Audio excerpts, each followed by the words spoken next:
Microphone, new microphone, testing the levels, keeping it between us. Hello, microphone. Say testing 1, 2, Joe. Testing 1, 2. Hello, microphone. Hi, everybody. This is John Michael Garapi with Say Hello to Blackjack's news episode number 4. I am visited by... Me, Joe. Thanks for the introduction, JM. No problem. Am I supposed to build it up? It's like, oh, with me for a very long time. And, no, Joe. You just dropped off when I'm with dot. Yeah. Hi, Joe. I'm Joe Russo. I play Toshi and Say Hello to Blackjack. Joe plays Toshi. Joe, I may have hit the exact 4 people that are local, and everybody else in the cast is nowhere near.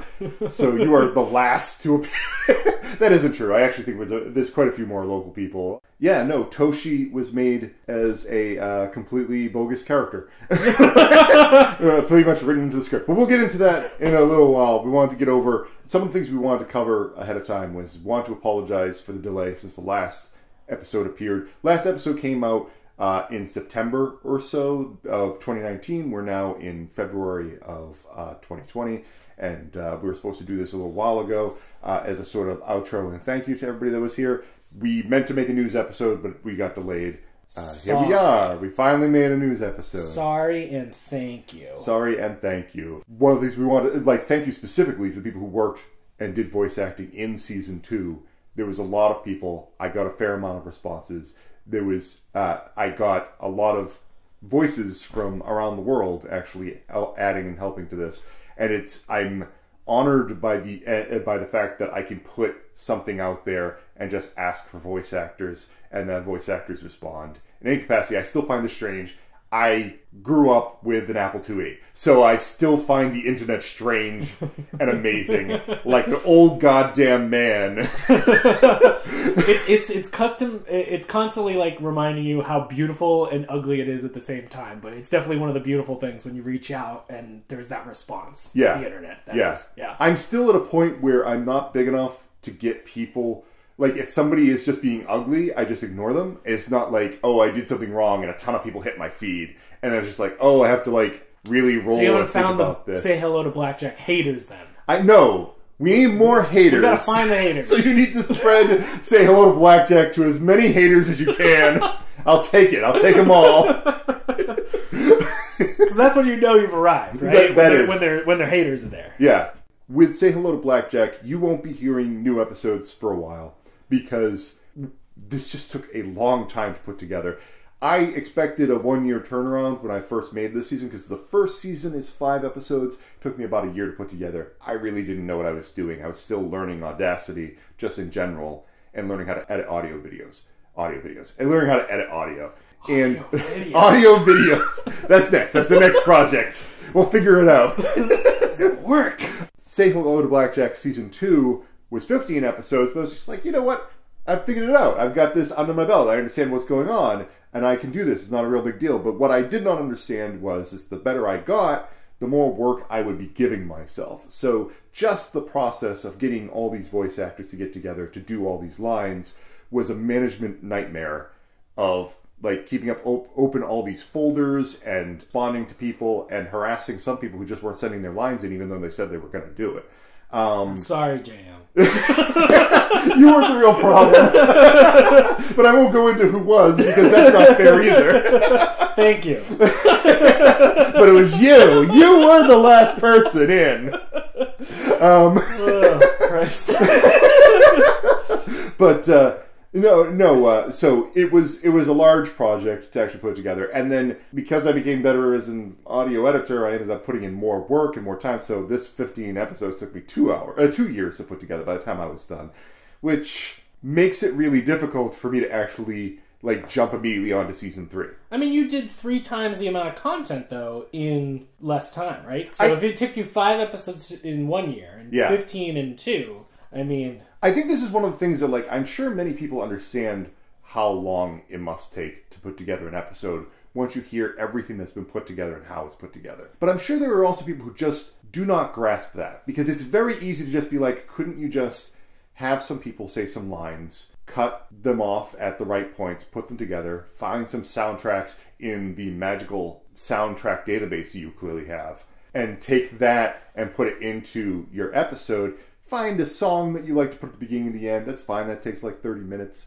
And then like put it out there. And it just ain't that easy. It sounds really simple to do. And there's certainly, I could do it really simply and end up with a bad product, or like a sketchy product and one that something that you weren't pleased with, right? Yeah, something I'm not pleased with. Yeah. I could not tell you how many hours went into every minute of production. With Popcorn Roulette, it's something close to an hour for every minute. This is more than that, but I'm not sure how much more than that. Yeah. And it sounds crazy, but it's just the way it is. Well, you strove for a separate degree of complexity, especially approaching the second season. Right? This is also a very strange and complex... I think, like this, if I wasn't taking somebody else's script and rewriting their script to make an audio drama out of it, I would probably end up with a much simpler script, which involved 4 characters, just bouncing things off of each other with some vague background noises, and an entire episode would just be like 2 people talking. Or Toshi eating stuff. Or Toshi eating stuff. Yeah. Clearly I could just like sneak into your house with a recorder and just because that's what you naturally sound like. You're like, Jaya, please stop sneaking into my house or me eating. It's disturbing. You catches me every time.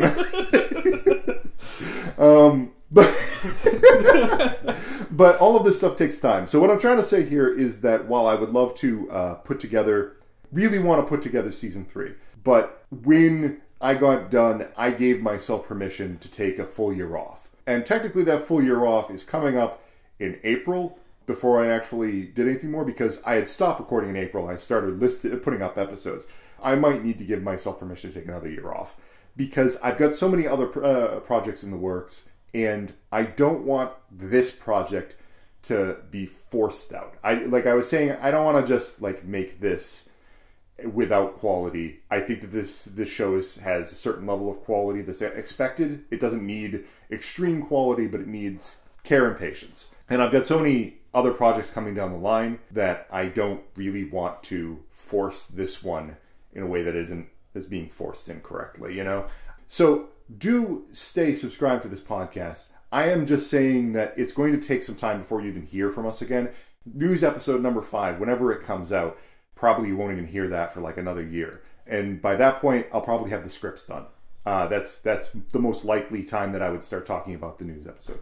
For what it's worth, I talk about season 3, and if I was to break down Say Hello to Blackjack, there's probably like maybe 9 seasons total if I was to do the whole thing out. It just isn't going to happen. I wish I could. I remember at one point in time thinking to myself, when I was between 1 and 2, like, oh, this is working out really well. Once I get done Say Hello to Blackjack, maybe I want to contact other people who write mangas in Japan that are like small publishers and be like, look, you're not going to make a product for the United States anyways. Why don't I make an audio drama out of that? You don't have to pay me anything, and I don't have to pay you anything. It might just be good for publicity and just bounce around a bunch of different small publishers. But Say Hello to Blackjack seems to be covering all my time in that category, so I don't think that's actually really a thing that's going to be happening. So it took you 2 years for 15 episodes. So 4 years from now, we expect 45. Right. That's that's the just how that works. I get my break, but then I really have to hustle. It's going to the entire show from that point on is Saito and Toshi in a room. The same stupid echo effects. Yeah, Saito just nervously doing stuff, and Toshi just devouring. Saito has been fired from the hospital. And he just spends all his time in his room, and Toshi comes in on occasion. It's like episodes of Seinfeld, if Seinfeld was unemployed. Yeah. We might as well be. I don't even know if he had a job. Oh yeah, he was a comedian. He was unemployed. Yeah. Lucratively unemployed. So, why did this news episode take so much time? What's been going on with you? So, all right. So there's a simple short answer. And yeah. That is, I am a father now. So that's definitely absorbing time. Yeah. And also boo for the time. Yeah. But it's amazing. It's been a wonderful experience. But pretty much every project outside of the schema of working and taking care of family is dropped by the wayside. Yeah. So, but I'm thrilled that I'm out here tonight. I think we were talking earlier, and I was saying like, oh, this might have been my first night out. I'm like, a long time. A cow's age, as you put it. So. It is crazy. Like, I'm lucky in the fact, I mean, I choose to be a security guard for this exact reason. Yeah. If you're interested in doing your own projects, I could not come up with a better job for you than security guard. The only problem is you're not going to make any money. That's generally the way it works. I couldn't come up with a worse job than father if you were thinking about getting stuff done on the side. or mother, really. It's a lot, but it's good. It's amazing how you find time, right? Prior to having our kid Miles, my wife and I would watch TV every night and binge watch these TV shows, Netflix or whatever, and it was amazing how important that was after he was born. Find an opportunity to watch stuff here and there, but it wasn't a necessity. It was a luxury that we didn't need.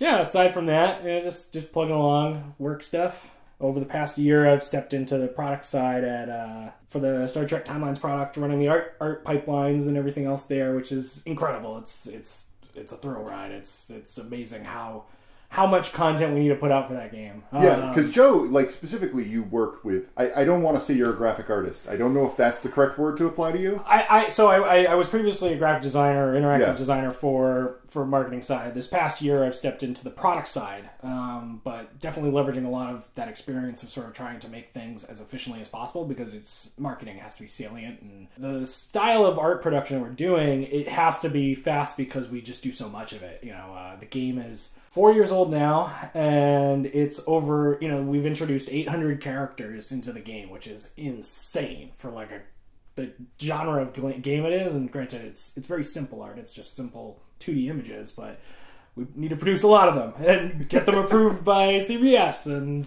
everything else. So it's been a thrill ride. If you want to hear more about Joe talking in his wheelhouse, we did an episode of Popcorn Roulette where we talked about The Little Prince. Yeah. And much of that comes down to a talk about the stunning graphics that are in The Little Prince. Yeah, the production value, and I think even in that episode we were talking about it, and I was just like, I'm not convinced that was real or whatever. And it's just like they did traditional stock camera animation, and then they did 3D, and I thought it was just really well stylized 3D. In the episode, you were talking about like there's a paper mod for like making 3D graphics look like it's made out of paper. Oh yeah, look at Klaus, like the Netflix movie. Like that movie was animated in 2D, and then with like an intense schema of shaders, it looks 3D, and you're like, wait a second, this feels backwards. I feel like we lost something here. I mean, it's stunning and it's amazing, but it's just like.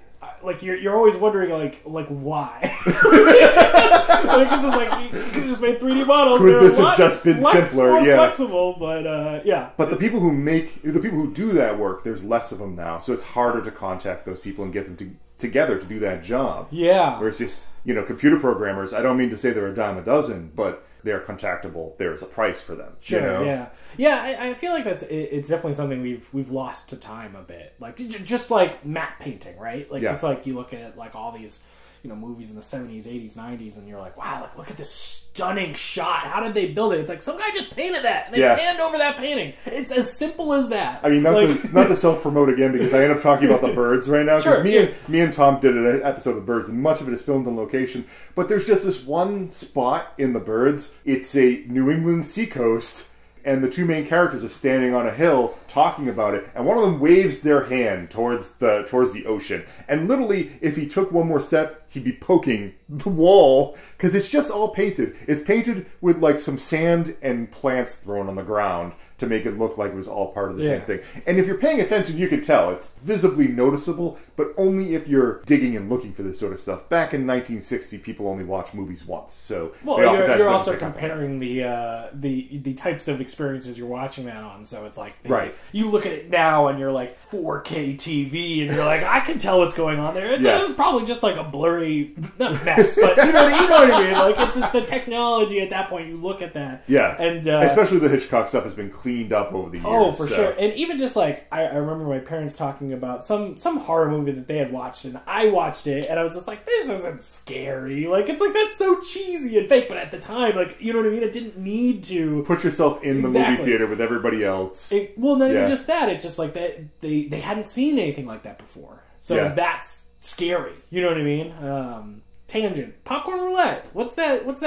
We accidentally jumped. When am I on episode 2, JM? We'll get to popcorn roulette in a second. Oh, I want to but we don't want to leave the say hello to Black Chef stuff until we talk about Toshi. Fair enough. So Toshi, like as a background, Joe plays Toshi. Toshi, if you've been listening to Say Hello to Blackjack, which I presume you have. I don't know why you're on news episode 4.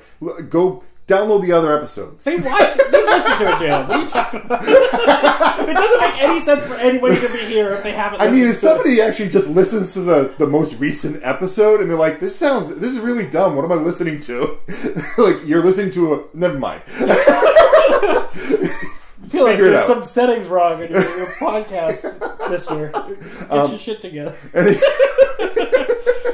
Anyhow, so Toshi was originally written in Say Hello to Blackjack, episode 1 of the comic. We're technically 20 issues into the comic. In episode 1, he appears, he's Saito's friend, and then he's never seen from again.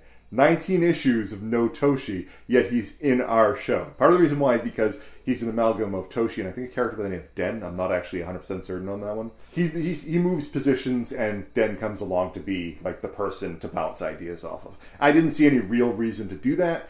When Shuho Sato put this together, a lot of things that become evident when you're trying to adapt his original comic book to this audio drama is that he will just draw extra people because there's no cost involved to drawing someone new, and it must be fun for an artist to put new people in there. I mean, obviously, there is a cost, but but sure, the cost is far less than casting somebody new. Yeah, for sure. Yes. The cost is far less than casting someone new. It's not weird to just like throw over and put somebody else in, and I presume that if you're writing mangas and whatnot, that you're always sketching new ideas. You don't want to stick with the same face all the time. So oftentimes there are these characters that kind of pop up only for a few lines and they end up saying something, and I kind of started shifting Toshi to steal every single one of those lines. Whenever a random doctor just pops up and says something, it's Toshi. And in the process, we ended up building a few of these lines up because it didn't make sense for Toshi to just pop up and say one thing. He had to say more because he's supposed to be Saito's friend. Saito doesn't have friends in Say Hello to Blackjack, not in the same way, you know? Sure. This is part of Saito's problem, putting in that voice of conscience. I don't know, I've been liking Toshi's part. There's so much of Say Hello to Blackjack this is like, this is the way the real world works, and this is the idealist way of working. Sure. And there isn't really a voice in between saying like, look man, you can just work within the system. And Toshi seems to be that voice. And in the audio drama, that stress has been coming up where there used to be easy for Toshi to say those things, and it's becoming harder, you know? Yeah. How have you been feeling about the character? Because you listen to I gotta ask, because not everybody listens to the audio drama they're in. Yeah. Yeah. I actually haven't listened through season 2. Yeah. I listened through all season 1. I think I started season 2 and then I got distracted. This happens. I mean, it happens all the time. It could be to lack a lot of sleep. People. Actually, you know what I did? I think I went to the episode where we did the like sort of like riffing of like all the different like panicky like responses as I was turned back down by a nurse or something. Yeah. And I think I listened to that portion. So like, how did this come out? Because we recorded a ton of stuff for that. Yeah. And we only... I think actually we ended up layering like a bunch of stuff together. Because originally we were like, let's just try a bunch of different things and I'll pick the best one. And then it just ended up being like a series of rambling as I was like running away, like...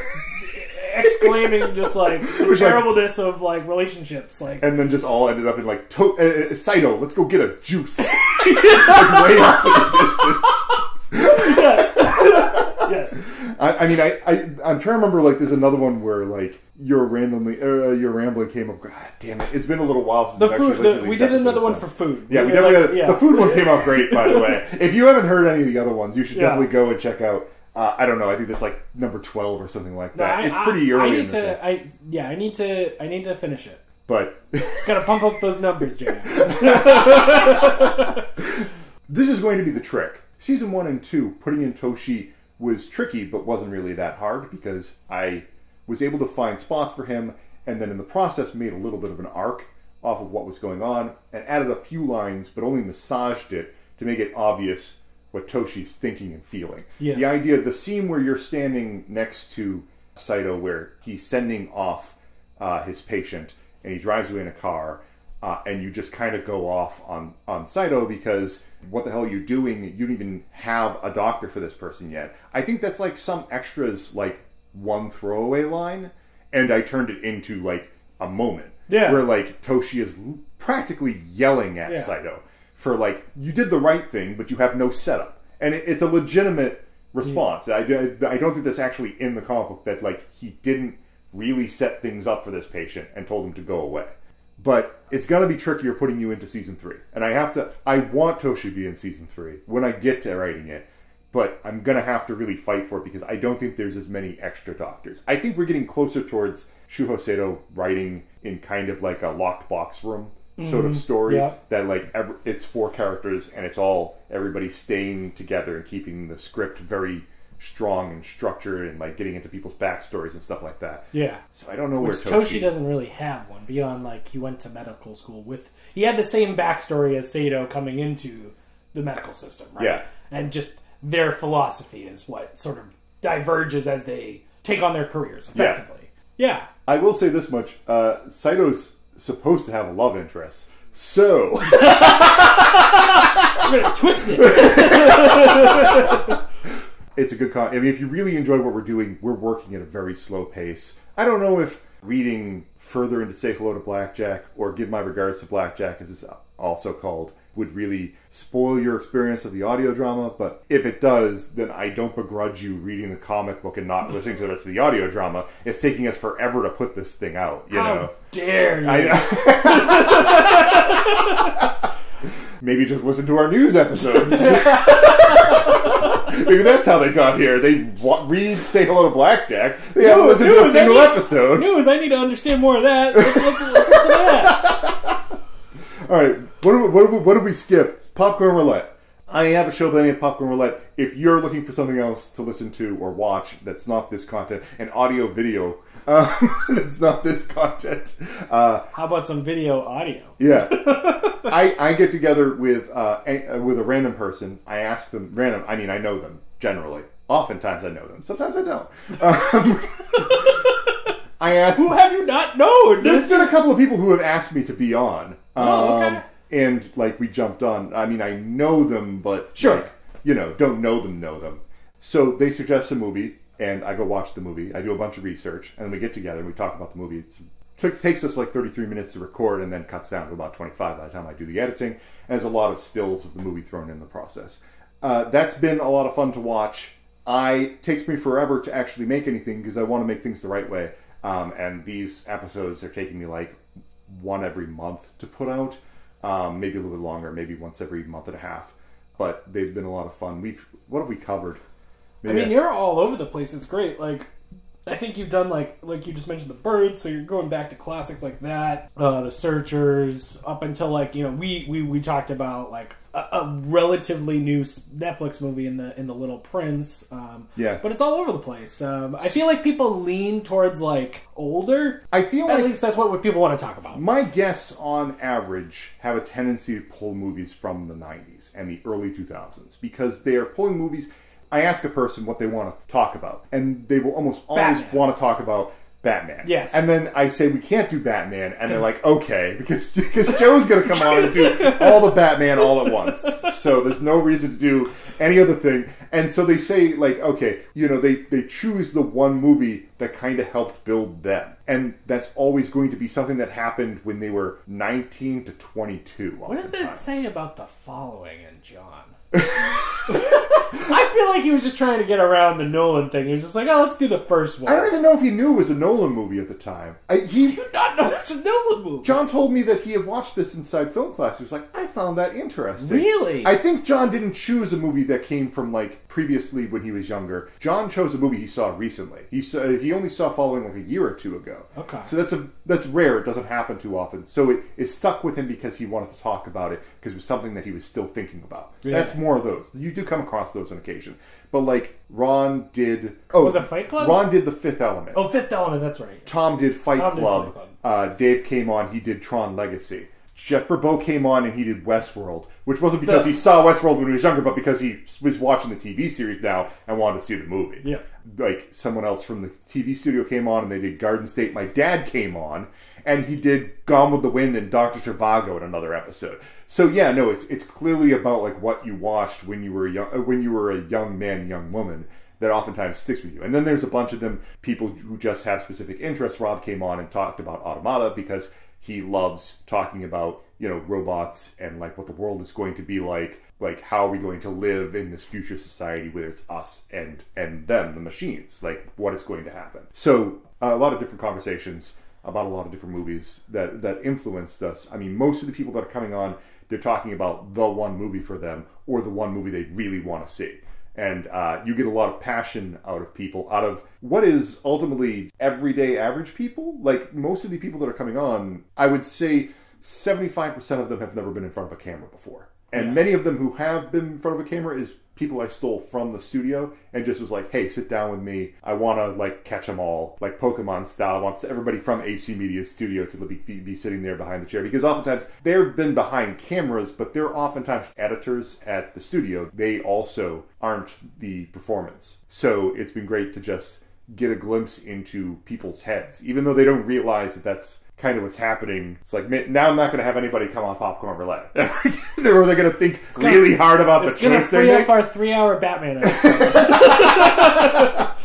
But we've been doing that. I've been showing movies on a semi-monthly basis locally by the name of the Popcorn Roulette movie series. And I've just been doing that partially just to promote what the hell's happening with Popcorn Roulette. And like intentionally confusing people so they end up on one website and they find all the videos to the other one. But because I've been doing that, we're going to be having a film festival in September. So if you happen to be in the New England area, somewhere near north of Boston or south of Manchester, if you happen to be somewhere near that area and you want to see the film festival coming up in September, you may want to check out Popcorn Roulette. You can find us at popcornroulette.org because we are an official nonprofit. Yay! That took forever and is a journey unto itself. Keeping things straight. Popcornroulette.org, or just go to YouTube and look up Popcorn Roulette. If you go to YouTube and you look up Popcorn Roulette, you can skip the first video. I will never, ever get past Fantasy Factory Popcorn Roulette official sneak peek MTV. I'm just not going to be able to do it. I can't be MTV's Fantasy Factory's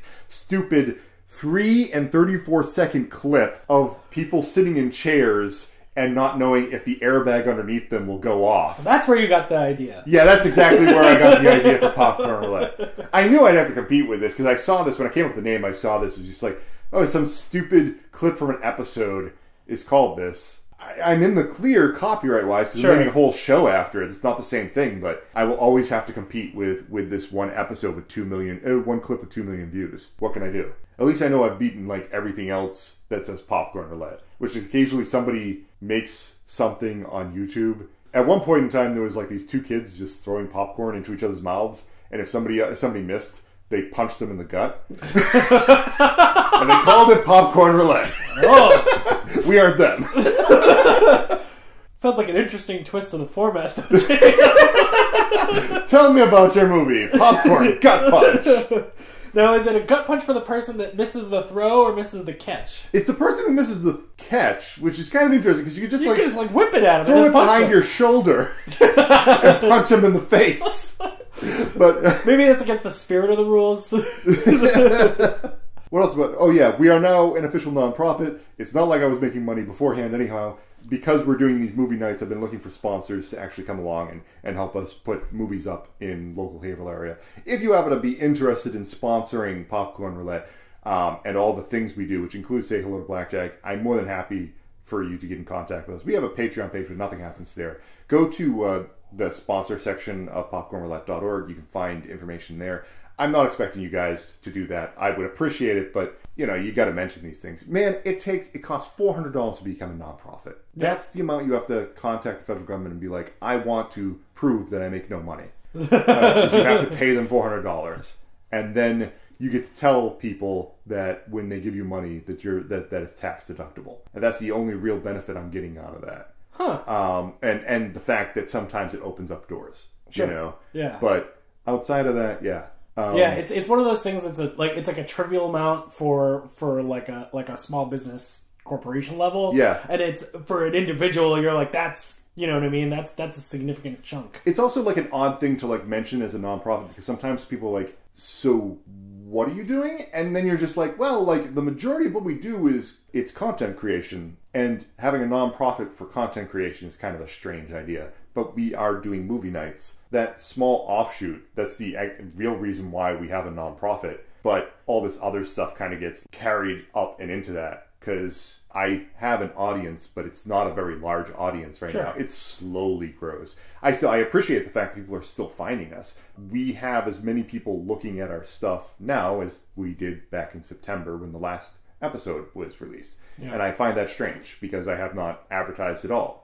But that's the way the YouTube algorithm happens. Every day or every other day, it's like 25 people. Oh, somebody downloads 25 files, and then the next day somebody downloads 25 files.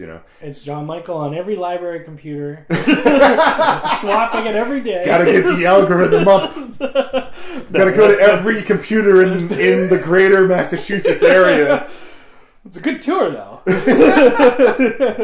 And you're also. Right now, coming up in March, this episode might be up in March by the time it's done, but I'm shooting the pilot episode for Game Show Roulette. So we're going to be having people come in, two-person teams, and there'll be like 3 games per episode, and the team that gets like the most games wins. So is it movie trivia, or is it like throwing popcorn into your opponent's mouth and then punching them in the gut?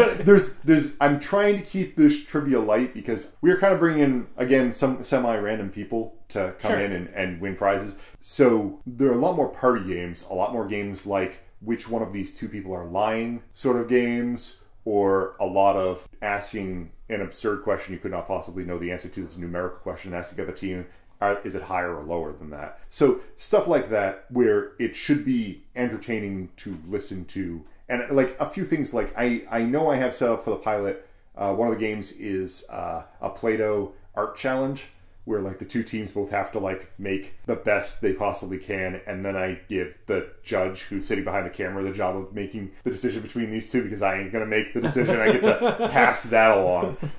I know I'm probably gonna do a Pepsi challenge in like the second pilot episode we're filming. So we're trying to put as many different types of games into this game show as we possibly can, just kind of switching things up. Hopefully we'll hit a lot of games that we enjoy and we keep coming back to. Yeah. But it's funny, it requires a little bit of prep. My plan is because I do too many things where I spend a lot of time writing and it takes me a lot of time to actually produce and create something. Game Show Roulette's built to be the sort of thing where I can prep some stuff ahead of time, but it doesn't actually require me writing out full scripts and whatnot. Get together with a bunch of people, do the episode, do a little bit of editing, and then be able to put it up and not take anywhere near as much time. So it's supposed to be the sort of thing that pops up between episodes of Popcorn Roulette, that we can have like a game show environment. Like I was explaining this to you beforehand, other people do Let's Plays. They just sit down, they watch a show. I mean, they play a game and they're just recording. My idea of doing a Let's Play... Listen closely, this is why it takes so long to make things.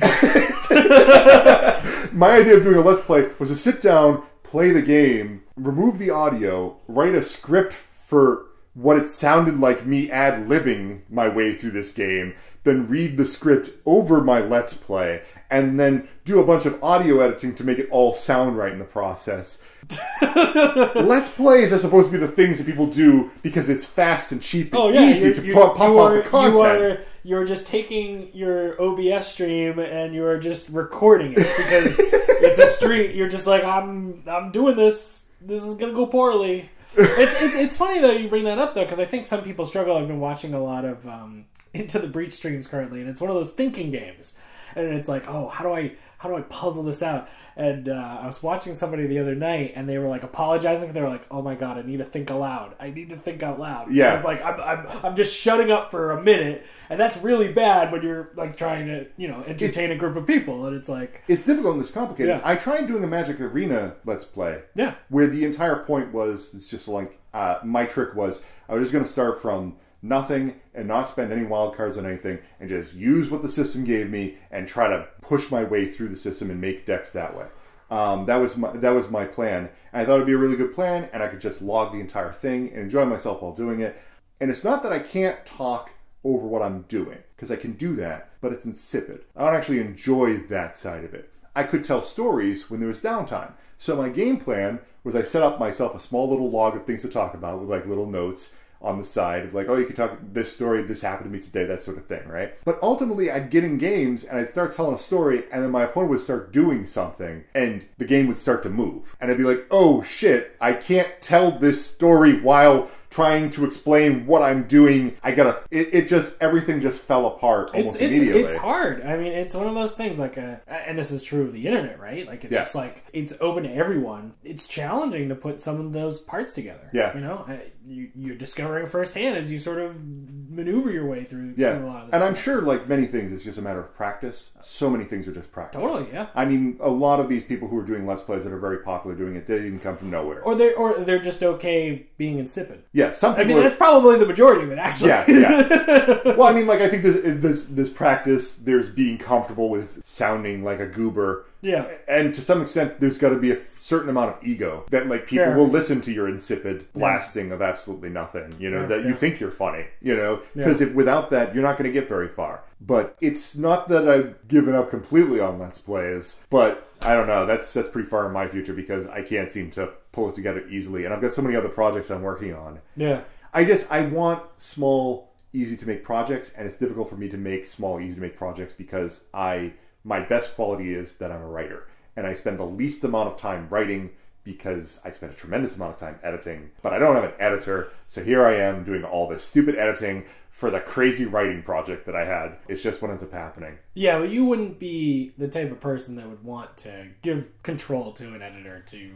Well, I did specifically take control away from HD Media for Popcorn Roulette. Yeah. To make what I consider to be a much, much better product than what they would have done. They would have just chopped the end and the beginning and maybe added a couple of pictures because I said I want some pictures in there. Whatever came up with Google search the first time would have been what would have ended up in there. Yeah. I'm starting to learn that the best way to actually edit those things is to just like go through, do all the audio editing ahead of time, and then double back and do all the Google search editing after that layer, and then go back and find all the clips in the movie and put another layer on. Yeah. Because it's such an involved process, and jumping back and forth just kind of cuts into your time just doing it that way. But, yeah, you were mentioning how long it takes.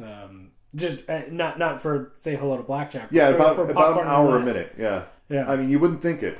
It's so for every episode, you're looking at like 24 or 25 hours for putting it all together. As far as output minutes, right? You would think that I would therefore make shorter episodes. Be like, okay, we got to get this done in 10 minutes, guys. But but I don't think we get to the good part of the conversation until after I've had my... Yeah, we're barely through the snacks at that point. I know, really? Like, this show is designed specifically to get people to be comfortable to talk about the sort of stuff, because, like, I'm dealing with a bunch of people who've never been in front of camera before. So one of the reasons why we have snacks, this is the really sneaky part of my part, is when people start eating in front of camera, they start relaxing. They either get really self-conscious. Either they get really self-conscious about their eating and they want to talk about talking, which that might happen, but that gets them into the talking mode. Yeah. Or they relax because they're eating, and that gets them more into a chatty mode. So that's one of the reasons why I open every episode with like some sort of theater food. And then the second thing is to just explain the movie to me, because it's like the simplest thing.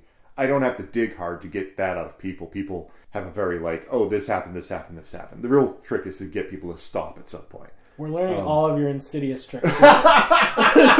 we might need to redact some portions of this podcast. But, I mean, that takes like a full 6 to 10 minutes just to get past all of that. Yeah, just to get past the intro, why'd you choose this movie, eating, why don't you tell me about the movie, and then we start getting into questions. Yeah.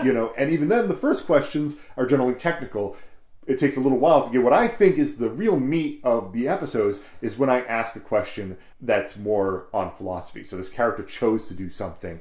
What would you do in that scenario? Yeah. And they're very rare. Sometimes I can only pull so many of them out before it seems to the other person it's not the sort of question they want to answer. They really want to talk about the movie. Yeah. You know, so there's a bit of a struggle. Sometimes people just jump right into that. Some of the best interviews are the ones where the other person just like talks and I barely have anything to say. Those are the best interviews. Those are the best for the interviewer. Those are the best interviews. Well, I don't know if they're the best ones to watch. I can't tell you. Well, I mean, so when you're interviewing though, you're trying to learn about that person. So if that's, you know what I mean? Yeah. If that's revealing, then that's successful, right? It might not be as entertaining if someone's kind of just, you know, just going off, meandering off. But and I'm starting to learn that I do have to cut a little bit more when a person is just talking about something. Trying to determine when other people are not being interesting is very difficult to do when you're editing. You may not feel it's interesting, but clearly they did. So who are you to make that judgment call and just start cutting stuff off onto the cutting room floor? Yeah. There are times it's clear. They just went off on a tangent and they didn't explain themselves well. And it's just like, oh, well, the audience is clearly not going to follow this, so gone. Yeah. But other times it's just not so clear. Yeah. So, tricky. Anyways, moving past that, what is next on the docket? I don't know. You don't know. You don't have the docket in front of you. There's what a if docket? we both had dockets? What's a docket? I'm not even sure what is a docket.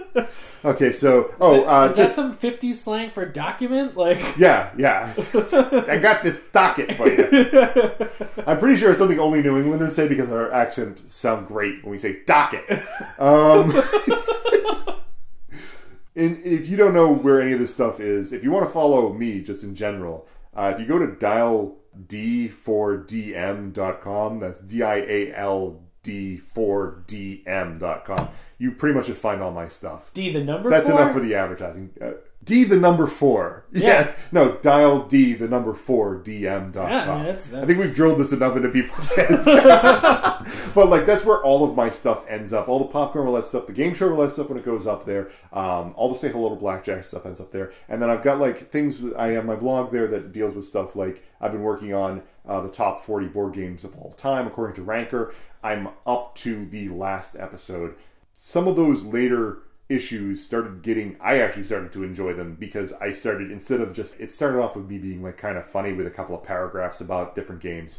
And we got to like the last 10, I started really digging my hooves in.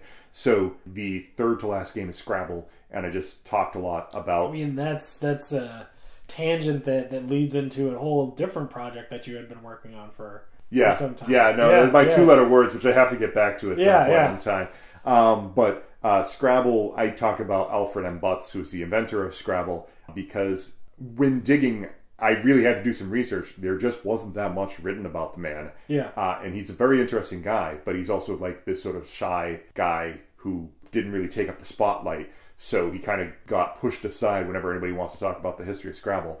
They really don't want to include Butts because... It really stinks up the place. He really... Yeah. And then with Monopoly, which is the second to last game, it's not my choice. This is according to Ranker.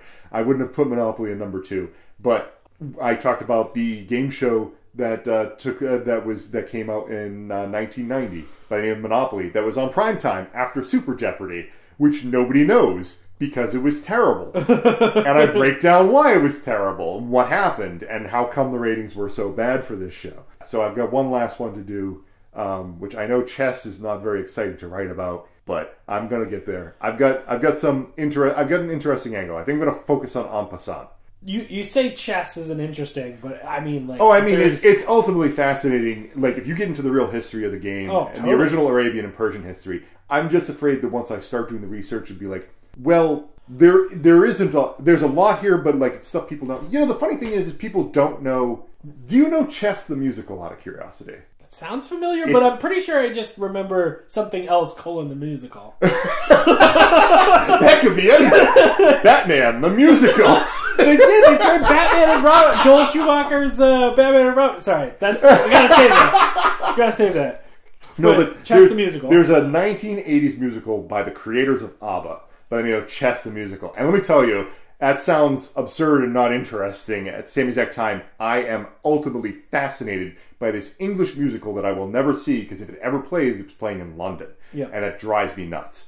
But one of the things is just a throwaway line about how this Shah had 2 sons, and they would constantly go to war, and they invented the game of chess to keep them from fighting each other physically. And like, this is how they engage each other, but it didn't stop the conflict. It only created a different type of conflict. And that's what Chess the Musical is based around. This was a plot made in the 80s, so it's based around a Soviet chess player and an American chess player, and the international political struggle between the 2 countries, forcing these 2 people to be not very good people. Great musical. Unfortunately, listen to the music. You can listen to the music, it's out there, but that's about the extent of it. Yeah, I'm wondering if there's a stage recording or something floating around. But yeah. There is a good Ultimate Edition. It sounds great. Yeah. There are songs that sound very much like a game from 1985. Sure. But then, it's full orchestra. There sounds, it's very aria-esque. It gets close to opera, but in English, so you can understand it. Yeah.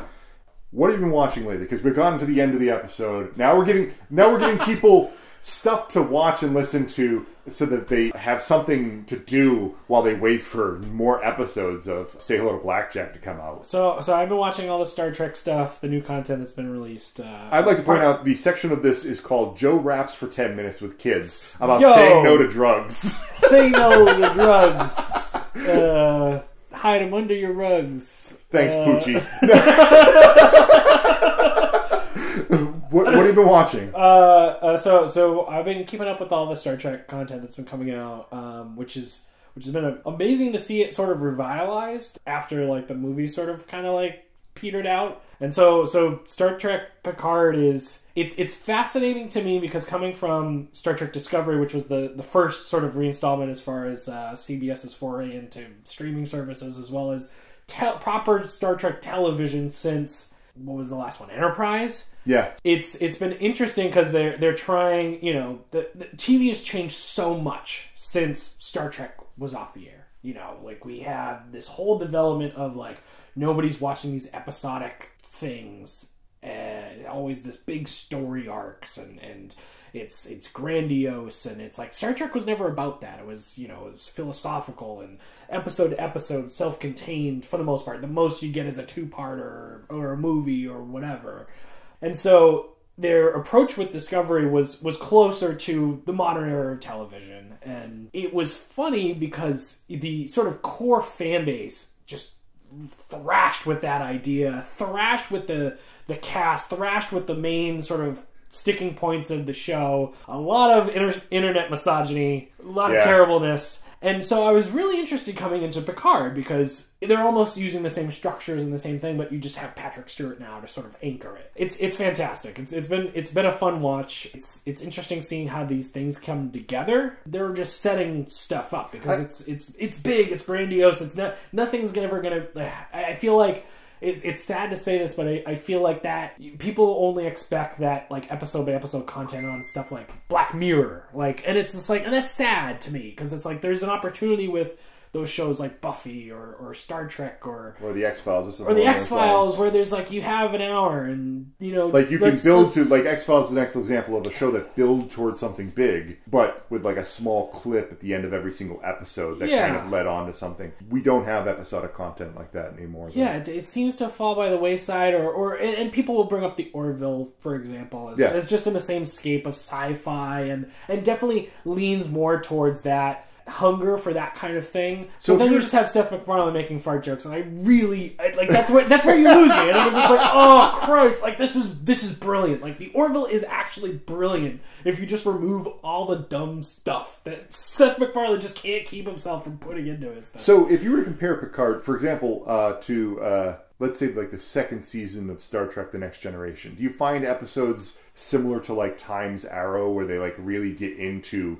time? Well, obviously I'm dealing specifically with time travel in this one and getting into a time loop, but like where time becomes a loop, but like episodes where they go into like some sort of scientific quandary, and then they just kind of fully explore it, and then they leave it. So Discovery season 2, which I think was a reaction to season 1, started doing this, and it was one of those things I was just like, I was really happy with it as it started, because they were like, oh man, we're going to this planet that was point in civilization, this thing in time that was like removed and moved out of this place, and everyone thought it was like nuked. They didn't know what happened to this town or whatever. Yeah. And they discovered it, and so they've been living for I don't know how many years. It might have been decades. It might have been a few centuries. I forget the context of it, but it was like that classic sort of conundrum where they're trying to obey the Prime Directive and not get involved, but also get what they need and also help them in a way, subvertedly. And it was good. And it's like there's a couple episodes like that at the beginning of the season, and then it just builds into this big epic space opera thing. And you're like, God damn it! Like we were working on something here, and it's like I don't know. But anyways, Picard is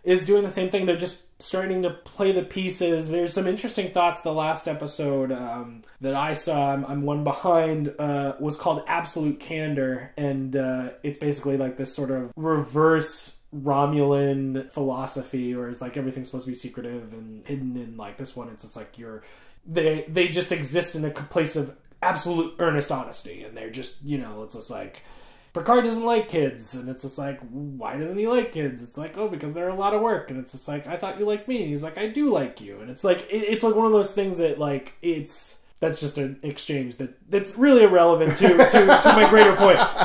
But it explores that in that episode. But again, it's not.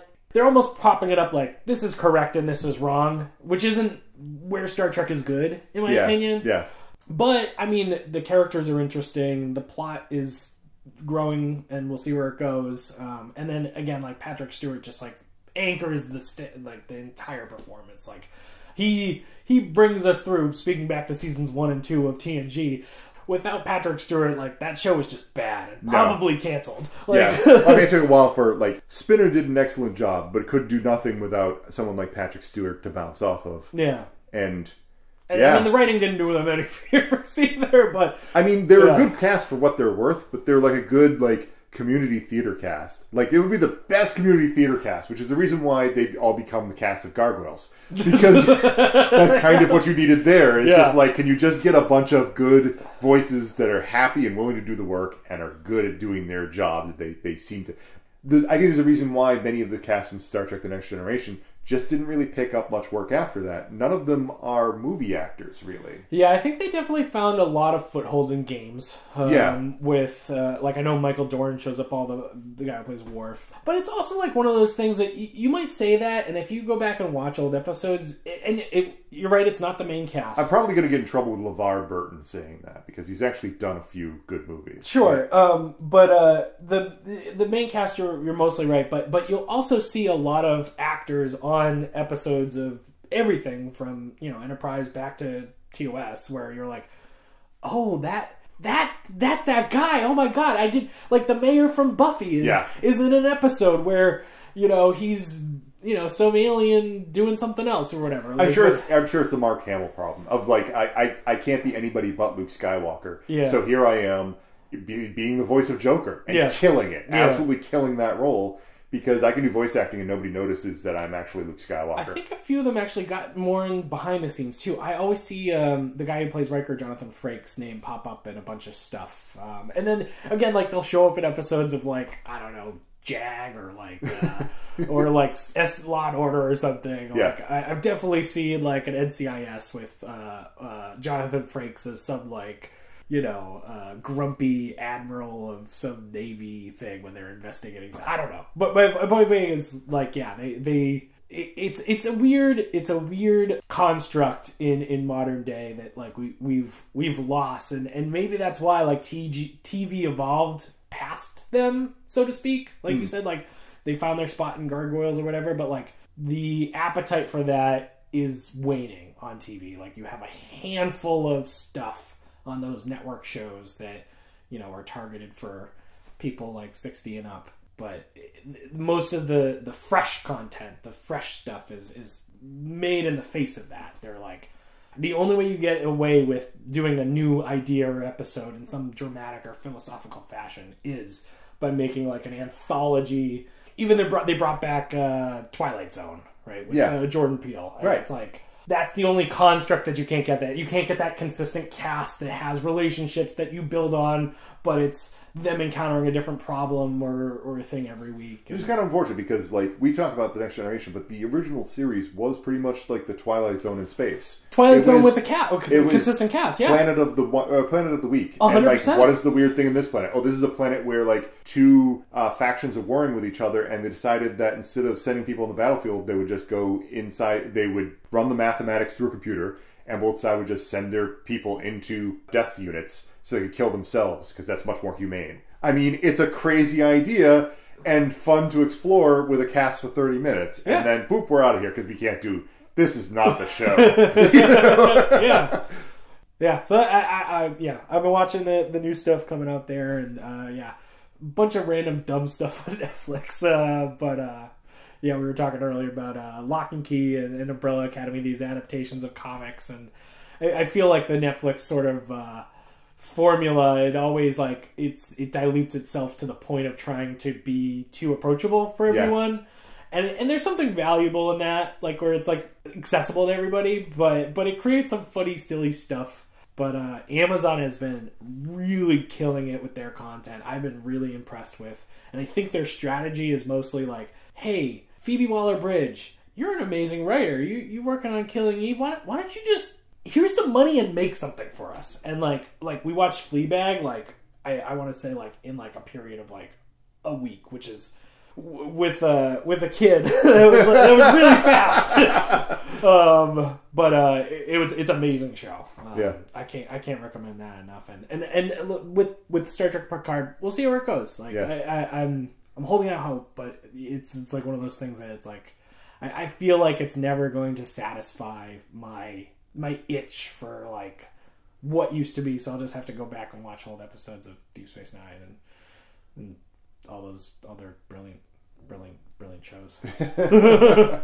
I hope you enjoyed this. How much time has it been? Ooh, a 1. I hope you're enjoying this long pause. It looks like a 1 and a 1-0. I think it's an hour, we're on 10 an hour minutes. and 10. Well, then I probably edited down to an hour.